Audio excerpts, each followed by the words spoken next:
ಸಹೋದರ ಸಹೋದರಿಯರು ಶಾಂತಿ ಸೌಹಾರ್ದತೆ ಸಹಿಷ್ಣುತೆ ವಿವಿಧತೆಯಲ್ಲಿ ಏಕತೆ ಸಾರುವ ಭವ್ಯ ಭಾರತದ ಬಗ್ಗೆ ನಾನು ಅಭಿಮಾನ ಪಡುತ್ತೇನೆ. ನಾನು ನನ್ನ ತಂದೆ ತಾಯಿ ಮತ್ತು ಗುರು ಹಿರಿಯರನ್ನು ಸರ್ವ ಭಾರತೀಯರನ್ನು ಗೌರವಿಸುತ್ತೇನೆ.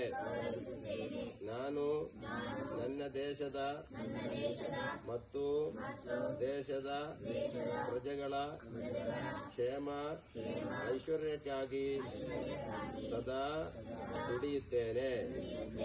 ಜೈ ಹಿಂದ್, ಜೈ ಕರ್ನಾಟಕ, ಜೈ ಸ್ವಾತಂತ್ರ್ಯ ದಿನ.